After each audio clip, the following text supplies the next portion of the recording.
The research vessel Talvesh drifted silently through the empty darkness of space. Inside the ship, Captain Veltras sat in his command chair and stared at the dead control panels in front of him. 3 weeks had passed since the spatial anomaly hit them. 3 weeks of watching their ship slowly die around them. "Captain, oxygen levels are down to 28%, said Kix Rawl from the engineering station. The chief engineer looked exhausted. Dark circles showed under his eyes, and his hands shook slightly as he worked. "I can maybe give us another 2 days. Maybe 3 if we reduce activity to minimum levels." Veltras nodded slowly. 2 days. 3 if they were lucky. Then the air would run out, and they would all suffocate in the dark. He looked around at his crew of 6 Rixathi. They had been so excited when they started this mission. A chance to study ancient cosmic phenomena in the void sectors. A chance to make history. Now they would just become another lost ship that nobody would ever find. "Any response to our distress? Signals?" Veltras asked, though he already knew the answer. Dexuri, the science officer, shook his head without looking up from his console. "Nothing, Captain. We have sent signals on every frequency we know, but no Rixathi ships come to this region. We are too far from any patrol routes." In the corner, young Zanvik sat with his knees pulled up to his chest. The junior technician was barely into his adult years. This was his first mission away from the homeworld. "We are going to die out here," he whispered. "Nobody is coming. Nobody even knows we are here." "Quiet," said Pirena gently. The medical officer walked over and placed a hand on Zanvik's shoulder. "We must stay calm. Panic helps nobody." But Veltras could see the fear in Pirena's eyes too. They were all afraid. Even him, though he tried not to show it. As captain, he needed to be strong for his crew. But inside, he had already accepted their fate. The void sectors had swallowed them and there was no escape. Navigator Thelmos suddenly sat up straight at his station. "Captain, I am detecting something." Everyone turned to look at him. "What is it?" Veltras asked, trying to keep the hope out of his voice. Hope was dangerous now. Hope hurt when it died. "A ship," Thelmos said, his fingers moving quickly across his console. "Unknown energy signature. I have never seen readings like this before. It is not Rixathi design." "Not Rixathi?" Kixaral stood up from his station. "Then what is it?" "I do not know," Thelmos replied. "But it is coming toward us. It is slowing down." Veltras felt his hearts beating faster. An unknown ship in the void sectors. This could be their salvation or their doom. Other species existed in the galaxy, but the Rixathi had only made contact with a few. Most kept to themselves, some were dangerous. "Can we communicate with them?" Veltras asked. Dexuri worked frantically at his damaged communication array. "I am trying, Captain. Our systems are badly damaged, but I can send basic signals, mathematical sequences, universal patterns. If they are looking for communication, they will understand we are trying to talk." On the view screen, Veltras could see the approaching vessel now. It was different from any ship design he had seen before. Where Rixathi ships were smooth and elegant, this ship looked rough and practical. It had strange angles and what looked like armor plating across its hull. It seemed built for surviving hard conditions rather than looking beautiful. "They are hailing us," Dexuri said suddenly. "Basic mathematical signals. They know we are here and they know we are in trouble." "Can you respond?" Veltras asked. "Yes, Captain. Sending response now." The unknown ship moved closer, taking a position just a few hundred meters from the Talvesh. Veltras could see it clearly now. Letters were painted on its side in an alien script. Below that, he could make out what might be a name or designation, though he could not read it. "They are sending more signals," Dexuri said. "Visual data, images. They are trying to establish a translation matrix." For the next hour, the two ships exchanged information, mathematical constants, chemical elements, simple images showing basic concepts. Slowly, painfully, a basic communication system began to form. The translation was rough and full of gaps, but words started to come through. "Captain," Dexuri said, his voice filled with wonder. They call themselves humans. They are from a planet called Earth. They picked up our distress signal and came to help. Help? Zanvik said from his corner. Why would they help us? They do not know us. That was a good question. In Riksathi society, you helped your family, your clan, your people. But strangers? Unknown aliens in deep space? There was no logical reason to help. It was dangerous. It cost resources. It brought no benefit. I do not know, Veltraz admitted. But we have no choice. We either trust them or we die here. More messages came through. The humans wanted to send a team aboard to assess the damage. They wanted to help repair the Talavesh or evacuate the crew to their ship. They were asking permission to help. This could be a trap, Kixral said quietly. They could board our ship and take us prisoner, study us, enslave us. Veltras knew this was possible. But looking around at his dying crew, at the failing systems, at the dwindling oxygen levels, he knew they had no real choice. Send them permission to board, Veltras ordered. Tell them we accept their help, and may the ancestors protect us if we are wrong. Thelmos worked his console. Message sent, Captain. Everyone, prepare to receive visitors, Veltras announced. Stay calm. Show no aggression.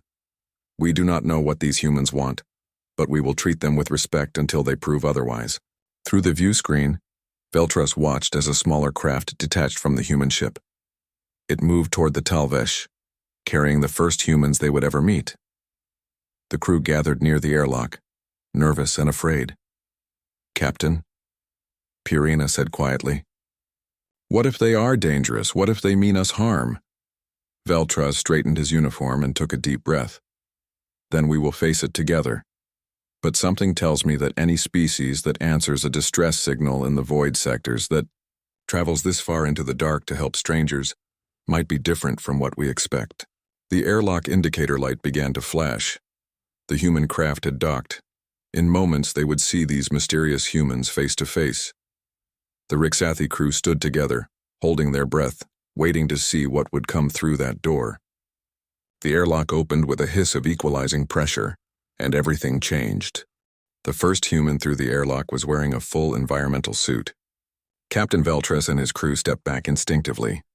The human was shorter than a Riksathi but broader, with a solid build that suggested strength. The helmet visor was dark, hiding the face inside. Then the human reached up and removed the helmet. Veltras heard Zanvik gasp behind him. The human face was strange but not frightening. Smooth skin, small eyes, hair on top of the head. The human smiled, showing teeth, and spoke. The translation device on his belt turned the sounds into words the Riksathi could understand. Hello. I am Captain Park Ji-sung of the Earth ship Wandering Star. We received your distress call. We are here to help. More humans came through the airlock, 6 in total.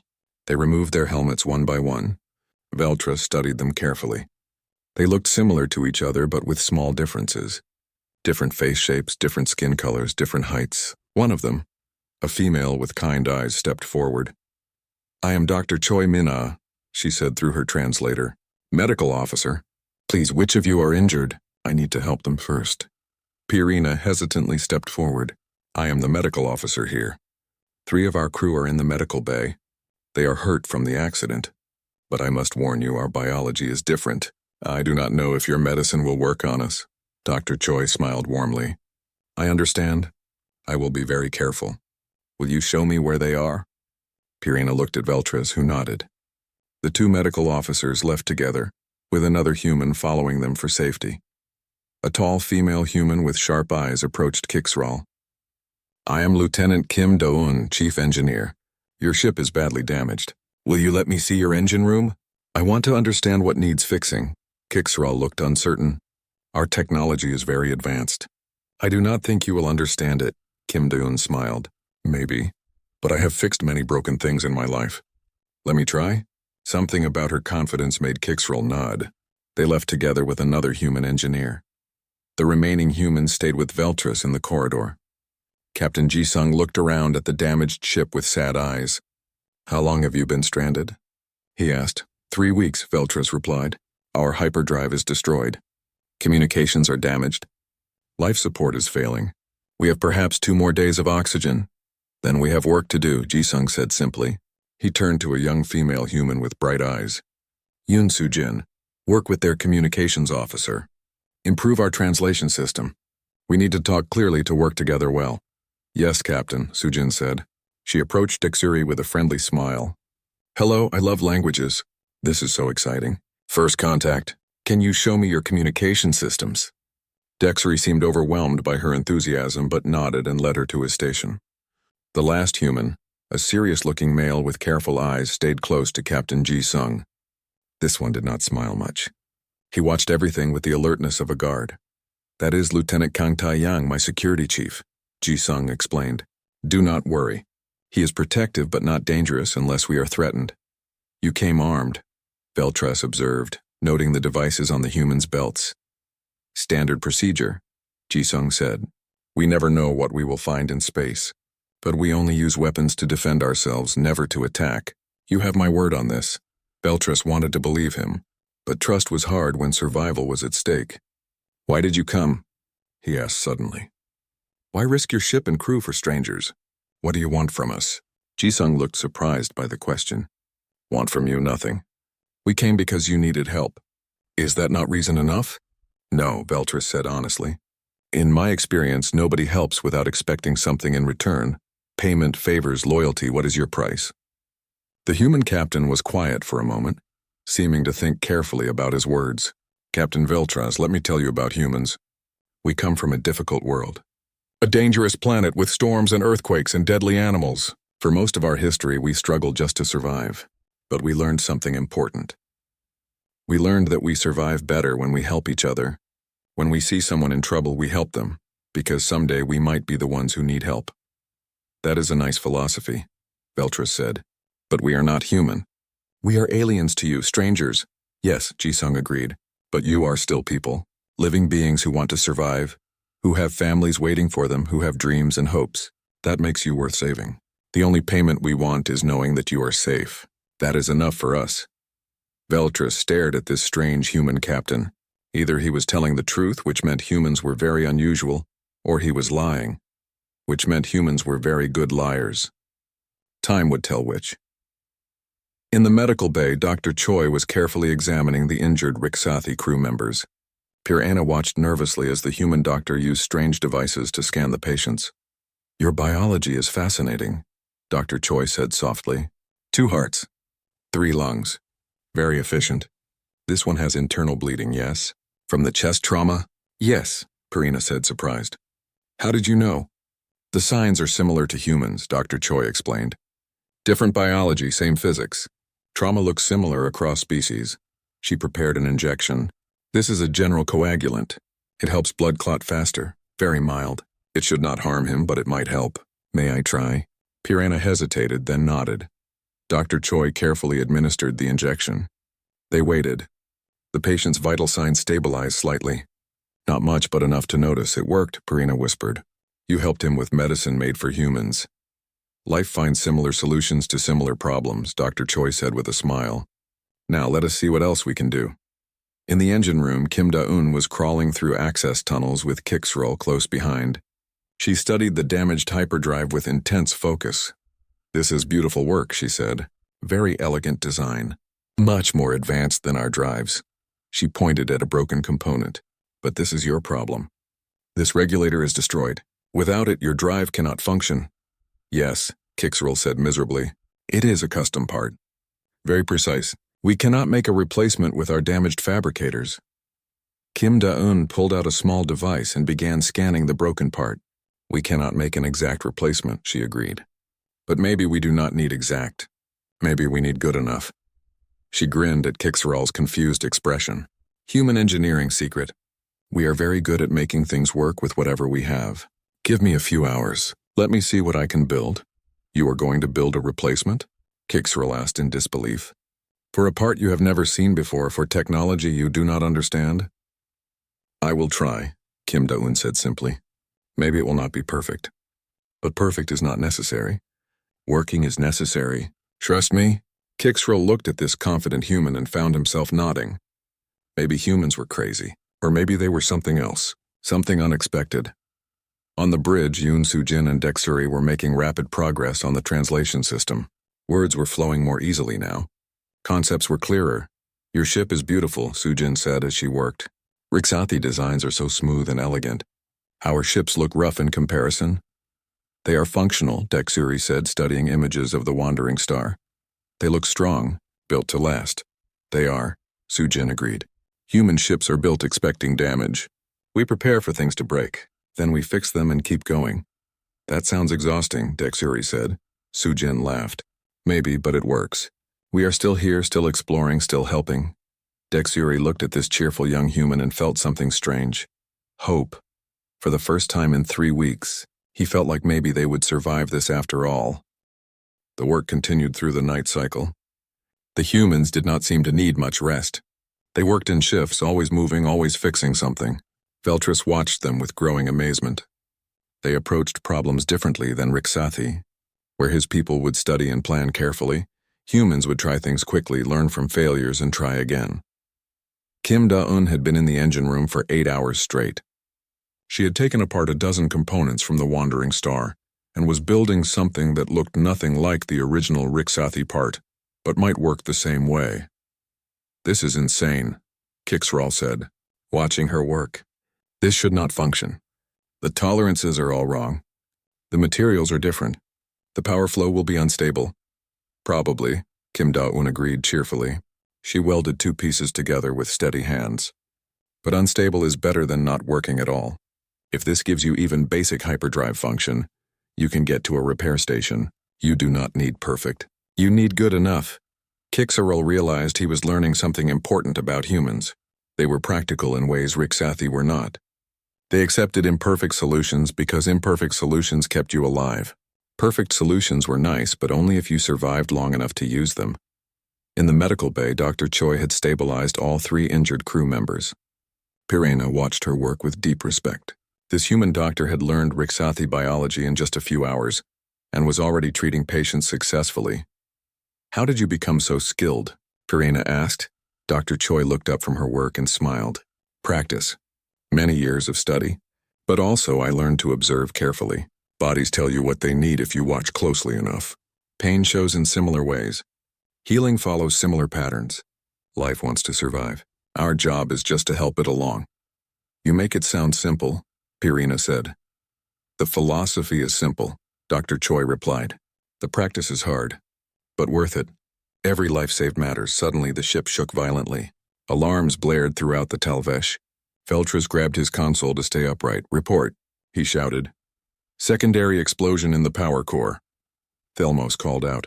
"Multiple breaches. Sections 4 through 7 are venting atmosphere. Captain, the structural integrity is failing faster than we thought." Captain Ji Sung appeared on the communication screen. "Captain Veltris, we detected that explosion. What is your status?" "We are losing hull integrity," Veltris said, fighting to keep his voice steady. "Multiple sections are compromised. How many crew are in those sections?" "1," Veltris said, his heart sinking. "Thelmos went to the navigation chamber an hour ago to retrieve data. He is trapped." "Understood," Ji-sung said. "We are coming to get him." "Captain, those sections are exposed to vacuum. The path is unstable. It is too dangerous." "Then we will be careful," Ji-sung said simply. "We do not leave people behind." The screen went dark. Veltris turned to see Lieutenant Kang Tae-yang already suiting up by the airlock. 2 more humans were with him, checking their equipment with quick efficiency. "You cannot go in there," Veltris said. "You do not know our ship layout. You will get lost or killed." "Then someone needs to guide us," Tae-yang said. His voice was calm but firm. This was not a man who argued about doing his job. "He just did it. I will go," Dexuri said, stepping forward. "I know this ship better than anyone except the captain." "No," Veltris started to say, but Dexuri was already moving to get a suit. "Captain, Thelmos is my friend," Dexuri said. "I will not let him die alone if I can help." Tae-yang nodded with respect. "Good, you guide, we carry. Work together." They entered the damaged sections through a maintenance tunnel. The emergency lights flickered weakly. Exposed wires sparked overhead. The gravity was failing in some areas, making movement difficult. They floated through corridors that were never meant to be accessed this way. "This way," Dexuri said, pointing down a side passage. The navigation chamber is 3 sections ahead. But we must hurry. The structural supports are failing. They moved as quickly as they dared. Behind them, they could hear the groan of metal under stress. The ship was tearing itself apart slowly. Every minute they stayed increased the danger. There, Dexuri said, pointing to a sealed door ahead. He is behind that door. But it is jammed. The control panel is dead. Tae-Yang examined the door for a moment, then pulled out a small device. Stand back. He placed the device on the door's seal and activated it. There was a bright flash and a pop of released pressure. The door swung open. Inside, Thelmos was conscious but trapped under a fallen support beam. His leg was bent at a wrong angle. He looked up at them with weak eyes. "You came," he whispered. "I thought I would die here." "Not today," Tae-Yang said. He and the other humans worked together to lift the beam. Their environmental suits gave them extra strength, but it was still difficult. Dexuri helped pull Thelmos free. "Can you walk?" Tae-Yang asked. Thelmos tried and gasped in pain. "No, my leg is broken." "Then I carry you," Tae-Yang said simply. He lifted the injured Rixathi carefully, adjusting him to a secure position. "Hold on, this will be rough." They started back the way they came. But halfway through there was another explosion. A bulkhead collapsed ahead of them, blocking their path. "The route is blocked," Dexuri said, panic creeping into his voice. "We cannot go this way." Tae-Yang was already studying the walls. "What is on the other side of this wall?" "A cargo bay," Dexuri said. "But there is no door here." "There will be," Tae-Yang said. He set Thelmos down gently and pulled out a larger cutting tool. "Everyone stand back. Cover your eyes."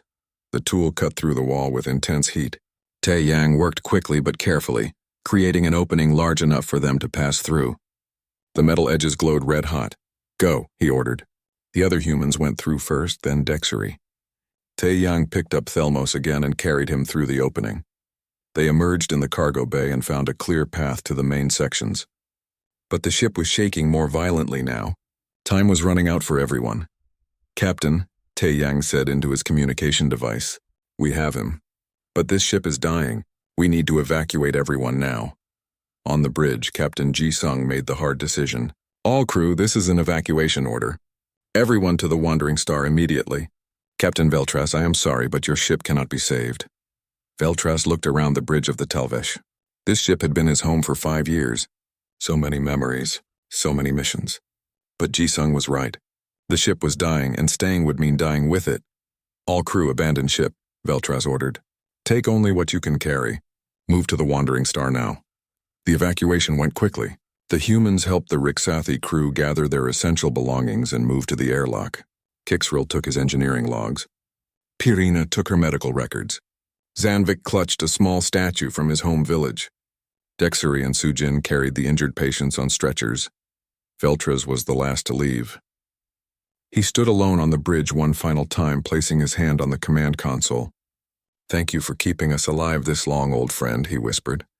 Then he turned and walked to the airlock. As he stepped onto the Wandering Star, the Talvesh suffered a critical failure. The power core finally gave out completely. The lights died. The ship went dark and silent, drifting lifelessly in space, but everyone was safe. Against all odds, all 6 members of the Rixathi crew had survived. And it was humans, strangers from an unknown world, who had made that survival possible. Veltras turned to Captain Ji-Sung, who stood waiting for him. The human captain placed a hand on Veltras's shoulder, in what seemed to be a gesture of comfort. "Welcome aboard the Wandering Star," Ji-Sung said gently. "You are safe now. Let us get you home." For the first time in 3 weeks, Veltras allowed himself to truly feel relief. They were alive. They were safe. And it was all thanks to these remarkable humans. The guest quarters on the Wandering Star were nothing like Rixathi ships. Where Rixathi vessels were clean and quiet with smooth walls and soft lighting, the human ship was different. The walls had exposed pipes and conduits. Small screens showed information in bright colors. And there was noise. Always noise. Voices talking, footsteps in corridors, something that sounded like music coming from somewhere. "Is your ship always this loud?" Zanvik asked nervously. Yoon Soo-jin, who was showing them to their quarters, laughed. "Yes, humans are not very quiet. We like to talk and move around." "Is it too much? I can ask people to be quieter near your rooms." "No," Veltras said quickly. "It is just different." We will adapt. Each crew member received their own small room. The furniture was wrong for Rixathi bodies, but adjustable enough to work. On the walls were hooks where humans apparently hung pictures and personal items. One room still had a photograph on the wall from its previous occupant. It showed a group of humans smiling at the camera with a blue ocean behind them. That is Earth, Sujin explained when she saw Dexuri staring at it. The human homeworld. That is what oceans look like there. Water as far as you can see. It is beautiful, Dexuri said softly. Yes, Sujin agreed with a smile. I miss it. But space is beautiful too, different beautiful. Over the next few days, the Rixathi crew began to settle into life aboard the human vessel. The translation system was working much better now, allowing for real conversations. The differences between the two species became clearer, and so did the similarities. Kixaral spent most of his time in the engine room with Kim Da-un. She was teaching him about human engineering philosophy, while he taught her about Rixathi technology. They worked on projects together, combining their knowledge in interesting ways. Humans build everything expecting it to break, Kixaral observed one day while they calibrated a power relay. Yes, Kim Da-un agreed, because it always does eventually. Nothing lasts forever, so we build things that are easy to fix instead of things that never break. Does that seem strange? At first, yes, Kixaral admitted. But now I see the wisdom. Your ship is older than ours, but it still works because you can fix anything. Our ship was newer and more advanced, but when something important broke, we were helpless. Kim Da-un nodded. Technology should serve life, not the other way around. If your technology is so complex that you cannot repair it, then you do not really own it. It owns you. In the medical bay, Perina and Dr. Choi were deep in conversation about medicine. The injured Rixathi were healing well. Dr. Choi had even started teaching Perina some human medical techniques. Your people have only been in space for what? 200 of your years? Perina asked. About that, Dr. Choi confirmed. We are young compared to species like yours. You have been traveling space for thousands of years. Yet your medicine is so effective, Perina said. You learned our biology in hours and started helping immediately. That should not be possible. Dr. Choi smiled. Humans are good at adapting. We have to be. Our planet is dangerous. Many diseases. Many ways to get hurt. So we became very good at healing. We learned to observe, to experiment, to try new things. Sometimes we fail, but we learn from failures. You are not afraid of failure, Perina observed. Afraid? Of course we are afraid, Dr. Choi said. But we do things anyway. Fear is just information. It tells us to be careful, not to give up. Zanvik, the youngest of the Rixathi crew, spent a lot of time with Yoon Soo-jin. She was close to his age and had endless enthusiasm for everything. She showed him around the ship, introduced him to other crew members, and helped him feel less afraid. Why did you become a space explorer? Zanvik asked her one day in the observation deck. They were watching the stars stream past as the ship traveled at faster than light speed. I wanted to see what was out there, Soo-jin said. I wanted to meet other people, other species, learn new things. Earth is wonderful, but it is just one small planet. The universe is so big and full of mysteries. How could I not want to explore it? But it is dangerous, Zanvik said. You could die out here, like we almost did. Yes, Soo-jin agreed. But staying home is dangerous too in different ways. Every choice has risks. I chose the risk of exploring over the risk of never knowing what is out here. She looked at him kindly. You are braver than you think. You went on an expedition into the void sectors. You survived 3 weeks of disaster. You are still here. That takes courage. Zanvik had never thought of himself as brave, but maybe she was right. Maybe just surviving was its own kind of courage. One evening, the human crew invited the Rixathi to share dinner in the mess hall. The Rixathi were nervous about eating human food, but Dr. Choi had prepared dishes that were safe for their biology.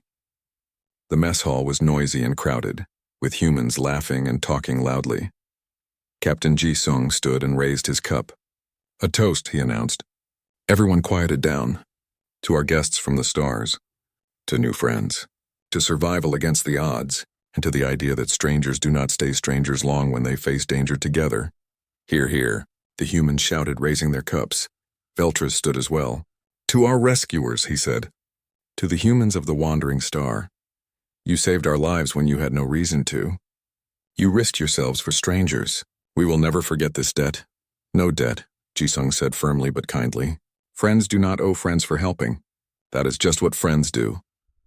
After dinner, Veltras and Jisung walked together through the ship's corridors. The human captain showed him the observation deck where they could see the stars clearly through the large windows. Can I ask you something? Veltras said. Of course.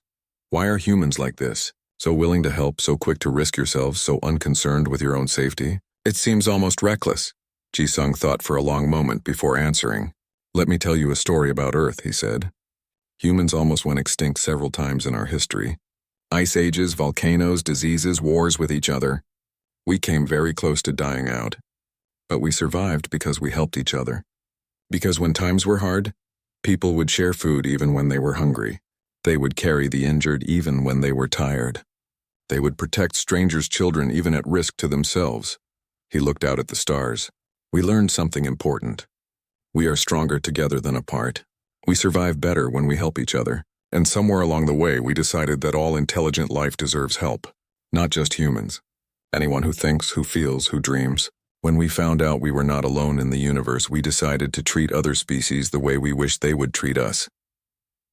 The other species we have met are not like that, Veltras said quietly.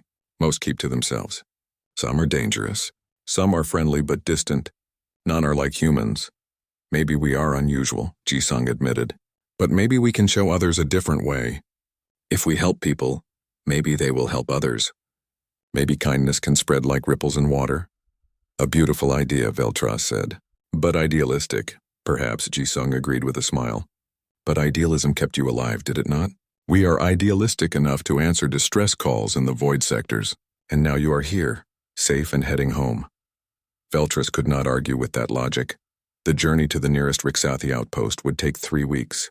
During that time, the two crews worked together, learned from each other, and became something more than rescuers and rescued. They became friends. The humans taught the Rixathi their games and music. The Rixathi shared their stories and scientific knowledge. Kixrel and Kim De-yoon designed a new type of power coupling together. Purina and Dr. Choi wrote a joint paper on cross-species medicine. Dexery and Sujin created an improved universal translation system. And slowly, the Rixathi began to understand something important about humans. They were not perfect. They made mistakes.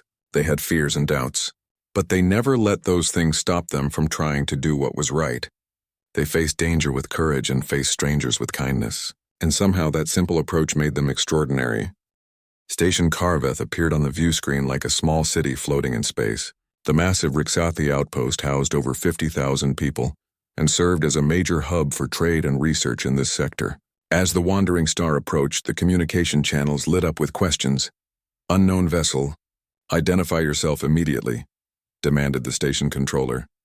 This is Captain Park Ji-sung of the Earth vessel Wandering Star, Ji-sung replied calmly. We are carrying 6 survivors from the research vessel Talvesh. They were stranded in the void sectors. We rescued them and are bringing them home. There was a long silence. Then the controller's voice returned, full of confusion. Did you say Earth? We have no records of this species. And the Talvesh? That ship was declared lost 4 weeks ago. Everyone assumed the crew was dead. They almost were, Ji-sung said. But they are alive and well. They can confirm their identities. Veltras took over the communication. This is Captain Veltras of the Talvesh. Authorization code 794 Alpha Prime. We are alive thanks to these humans. Request permission to dock, another pause. Then the permission granted. Dock at Bay 17. And Captain Veltras, welcome home. Your families will be very happy. As the Wandering Star moved toward the docking bay, the Rixathi crew gathered their few belongings. These were the things they had managed to save from the Talvesh before it died. Not much, but enough. Memories of survival. I do not want to leave, Zanvik said quietly to Yoon Sujin. I just started feeling safe again. Sujin hugged him. You will always be safe now.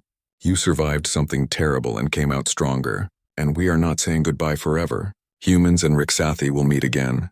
I'm sure of it. In the docking bay, dozens of Rixathi officials and family members were waiting. As the airlock opened and the Talvesh crew emerged, there were cries of joy and relief. Family members rushed forward to embrace their loved ones who they thought they would never see again. Thelmos, still limping from his injured leg, was swept up by his 2 fathers who were weeping with happiness.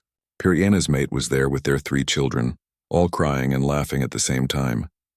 Even serious Kixrel had tears in his eyes as his sister hugged him tightly. Behind them, the human crew watched with smiles. This was why they did what they did. These moments of reunion, of families made whole again, of death turned to life. This was what made all the danger worthwhile. A group of official-looking Riksathi approached Captain Ji-sung. The leader, an elderly Riksathi with decorative robes, bowed respectfully. "I am Council Member Hicksvan," she said. "On behalf of the Riksathi Confederation, I thank you for saving our people. This is a debt we can never fully repay." "There is no debt," Ji-sung said, as he always did. "We helped because we could. That is what good people do." Hicksvan studied him carefully. "You are very unusual, Captain Ji-sung. We have met many species in our long history. Some are friendly, some are hostile, most are indifferent. But none have been like humans. You risked your ship and crew for strangers. You asked for nothing in return. This is not normal behavior in our galaxy."